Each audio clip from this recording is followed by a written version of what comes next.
It is week 10 of the football season, the end of the regular season in Louisiana and Arkansas, and we have another great edition of the Southern Quality Ford Friday Night Blitz. I am your host, Brad Cisak. And I'm Tim Owens. Brad, the playoffs are shaping up, and we've got over 30 games on the slate tonight. Yeah, that's right. Plus, Ben Mentz, voice of the Airline Vikings, is in the building. He'll join us a bit later in the show.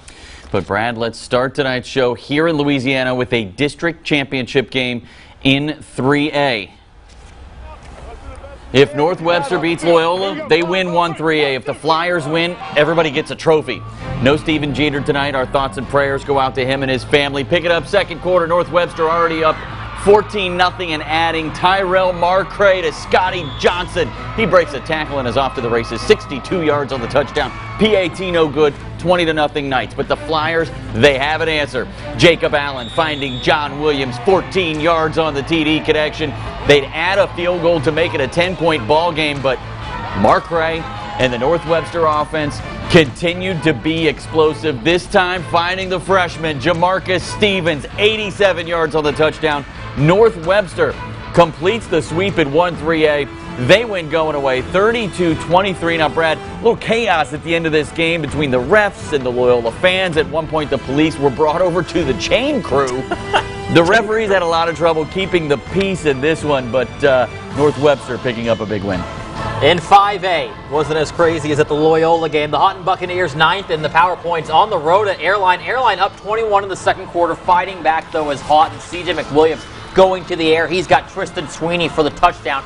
Cuts it down to a 14-point game. But Airline answering right back. Jordan Gladney looking to his right, and he is going to connect with Daniel Smith. That hookup will move the chains for the Vikings. Now, later in the drive, Gladney, quick pass out to his left to Kevin Pouncey. He will tip down the sideline for an Airline touchdown. Viking lead back to 21. Now in the fourth quarter, Houghton scored to take the lead, but Airline scored on a 4th and long play to move back in front. Vikings get the win at home, taking down Houghton 35-32. Houghton probably going to have to go on the road in the first round of the playoffs because of that loss. Parkway Panthers on the road for the regular season finale, taking on Southwood at Lee Hedges. Amani Larry back under center for the Panthers. They didn't need him a whole lot. This is Jamal Asbury breaking through the Cowboy defense, breaking several tackles on his way to the end zone. 27 yards on the scamper, 7-0 Parkway. Panthers doing it on defense as well. Southwood can't handle the exchange. Adam Johnson coming away with the fumble recovery, and that set up this. Asbury again, this time from 4 yards out. This one all Parkway tonight. 38-24 the final. Benton at home against BTW. Tigers on the bubble for a home playoff game, and Tigers facing 3rd and 33 on their opening drive. No worries, though, because Clint Lassiter connects with Malik Antwine. He's off to the races all the way for the touchdown. Benton takes an early lead. Now, BTW looking for a response on offense. They're going to run the option, but lose the ball on the pitch. Tigers will jump on it for the turnover, and then Benton will capitalize on that play. Lassiter looking to the end zone. He's got Bubba Osby. They almost take me out right there. Tigers extending their lead on the touchdown. Benton goes on the double up. BTW 44-22. Tigers probably host the playoff game. Way to stand in there strong, CSAC. The North DeSoto Griffins are 11th at 4A on the road at Minden tonight. Jaden Purcell takes the snap, rolls out, and finds Aubrey Scott.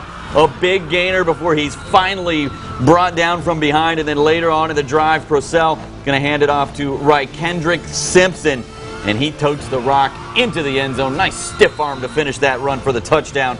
But Minden looking for an answer. Trenton McLaughlin. He's coming. I'm telling you. There's McLaughlin. He's going to look to pass. The nice pump fake, and he is looking deep down the field for Jasarian Lathan for the long reception. The next couple plays, McLaughlin going to find another Crimson Tide receiver for the touchdown. This is Seth Johnson, and that tied the game at 7. This one close right down to the end, but North DeSoto hangs on. They win in a shootout, 35-28 the final. Manny on the road to close the regular season, taking on Winfield. And first play on offense from Manny. This is Aquarius Roan going to Caleb Leach. 70-plus yards for the touchdown. Manny up 7-0. Now on their next drive, Terrence Williams takes the handoff, bounces it outside, fights off the would-be tacklers right there. He takes it about 50 yards before being tackled just short of the goal line. He takes a ref out with him. That's not going to gain you any favors from the stripes. No. A few plays later, Shakori Williams from 3 yards out for the score to give Manny a 14-0 lead. They would add one more touchdown in the second half, and the Tigers getting a 21-0 win over Winfield. The Green Oaks Giants are going to the playoffs, closing out the regular season against Jonesboro Hodge.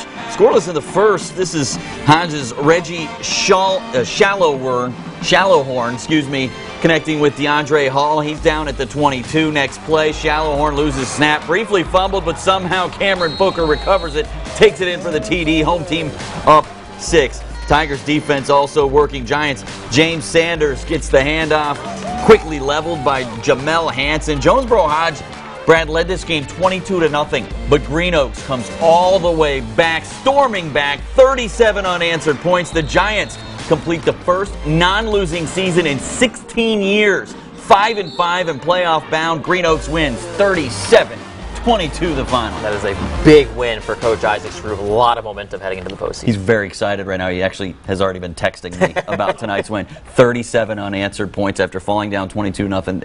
Shows a lot of resolve for those kids. Yeah, that Giants team, as they said, a lot of momentum. Could make some noise there in 3A. That's right. All right, the Evangel Eagles have been the king of District 1 since moving up to 5A. Actually, they haven't lost at home in a district game for 77 games. Actually, never lost at home in a district game. Undefeated in district play this season as well, entering the regular season finale. Yeah, that's right, Tim. The Eagles facing one final challenger as the Captain Shreve Gators look to add a blemish to that Eagle record. Jory Perry has more on the Southern Quality Ford Friday Night Blitz Game of the Week from Duron Field. Jory, take it away.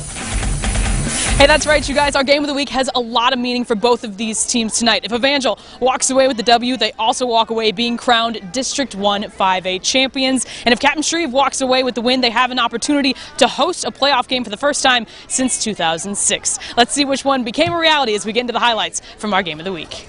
The Evangel Eagles looking to go undefeated in district play this season, but they'd have to get through the visiting Captain Shreve Gators. First half action already 7-0 Gators.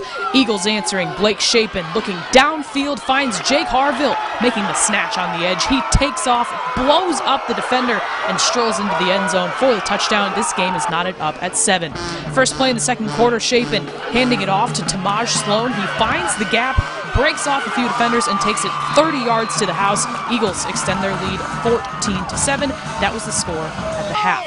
The Gators deferred to get the ball first in the second half, and check out this catch.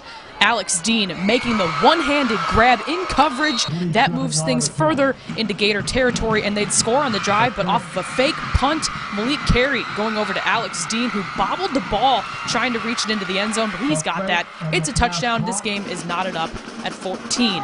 The lead wouldn't last long, though. Jalen Abraham fielding the ensuing kickoff. He finds his lane and takes off, kicking on the afterburners, flying like an eagle all the way for the score. Evangel regains the lead. PAT's no good. It's a 20-14 ball game. Fast forward into the fourth quarter. Tamaj Sloan getting the feed again and scoring another 30-yard touchdown on the night. 27-14 Eagles, and that's how the regular season would end. Evangel now district champs. Let's hear from Coach Dawson and the team after the game. I was just proud of the fact that our guys fought. We fought and we made plays when we had to. We had a key forced fumble. We had a kickoff return. We had some big plays that gave us spark and momentum. So I'm just so proud of these guys and just so excited about the fact that we won the district. It means a lot. I mean, it wasn't the prettiest win, but we came out here and we fought, and our defense did a great job bailing us out a lot. And I'm just glad we came out with a W. It's a big win because it was the next game we played. So I just have to play for my teammate that got hurt in the first half. The first quarter. So we just came out here, gave God all the glory, and just came out here and played the game. So tie a bow on the regular season of Louisiana high school football, and to quote head coach Byron Dawson, bye-bye District 1 5A. Reporting here at Evangel, I'm Jory Perry. Let's go back to you in the studio. A couple things, Brad. Evangel's really good, and we already knew that. But this is the second year in a row that Captain Shreve, they're not backing down from Evangel. No, they're showing no fear going into this game. And, you know, and Sepulveda, talking to him earlier in the week, that was kind of the message that he was saying, was that they weren't putting Evangel like on the pedestal. They were just going and playing another game, and you know that should carry over. You know, they don't get the win tonight, but we'll see that fight. You know, doesn't just go away. They start the playoffs. Probably have to go on the road, but we'll see how that carries over in the next week. All right. Well, coming up on the Southern Quality Ford Friday Night Blitz, we head to Texas, where the Marshall Mavericks were looking to make history. Yeah, that's right, Tim. Could they bring home win number 600?